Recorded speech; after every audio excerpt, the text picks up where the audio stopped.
સતત વરસાદની સ્થિતિ છે ને એવામાં સુરતથી એક મોટા સમાચાર આવ્યા છે જે તમને આપી દઉં. સુરતમાં મેઘરાજાની મહેર જાણે કહેર બની ગઈ છે. સતત વરસી રહેલા મુશળધાર વરસાદથી સુરત શહેર અને જિલ્લો બંને જળબંબાકારની સ્થિતિમાં છે.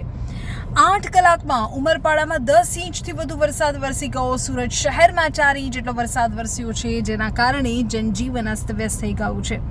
કિમ નદીમાં પૂરથી માંગરોળનું કોસાડી ગામ સંપર્ક વિહોણું થઈ ગયું છે, તો 2000થી વધુ લોકો ફસાયા હોવાના સમાચાર સામે આવ્યા છે. રેડ એલર્ટ વચ્ચે સુરતમાં નીચાણવાળા વિસ્તારોમાંથી લોકોનું સ્થળાંતર શરૂ કરી દેવાયું છે. આવતીકાલે પણ તમામ શૈક્ષણિક સંસ્થાઓને બંધ રાખવાનો નિર્ણય છે. આ ચોમાસામાં મેઘરાજા જાણે સુરત પર રીતસર કોપાયમાન થયા હોય અને જે મેઘ મહેર શબ્દ આપણે બોલીએ છીએ તેની બદલે ત્યાં કહેર રૂપે અત્યારે વરસાદ વરસી રહ્યો છે. એક સામટો વરસાદ પડ્યો છે, મુશળધાર વરસાદ પડ્યો છે અને સુરતવાસીઓની માઠી દશા બેઠી છે. થોડું ઉઘાડ નીકળે અને રસ્તા પર પાણી ઓસરે ત્યાં ફરી મેઘરાજા રૌદ્ર સ્વરૂપ ધારણ કરે, આફત બનીને તૂટી પડે. સુરત શહેર અને જિલ્લામાં છેલ્લા 8 કલાકથી સતત વરસાદની સ્થિતિ છે. ચારે તરફ જળબંબાકાર છે. જો તમે સુરતથી છો તો તમે કમેન્ટ કરીને કહો કે તમારા વિસ્તારમાં શું સ્થિતિ છે. સુરત જિલ્લાના ઉમરપાડાના સમાચાર મળી રહ્યા છે કે જે 8 કલાકમાં આબ ફાટ્યું હોય તેમ 10 ઇંચ વરસાદ પડી ગયો.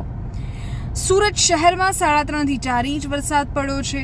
શહેરના હરિદર્શન વિસ્તારમાં તો કેડસમાં પાણી ભરાઈ ગયા છે. વાહન ચાલકો રાહદારીઓને પારાવાર હાલાકી અત્યારે થઈ રહી છે.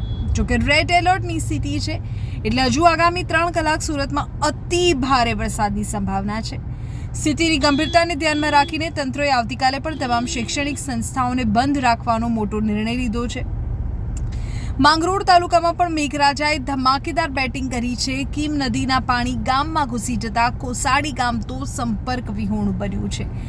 જૂની કોસાડી અને આદિવાસી વસાહત સહિતના ફળિયામાં પાણી ભરાઈ ગયા છે. 2000 જેટલા લોકોનો સંપર્ક કપાઈ ગયો છે. નદીના વધતા જળસ્તરને પગલે તંત્ર અને ડિઝાસ્ટર મેનેજમેન્ટની ટીમ સતત મોનિટરિંગ કરી રહી છે. નીચાણવાળા વિસ્તારોમાં તો સુરક્ષિત સ્થળે સ્થળાંતર અને રેસ્ક્યુની કામગીરી કરવા માટે તંત્ર અત્યારે કામે લાગ્યું છે.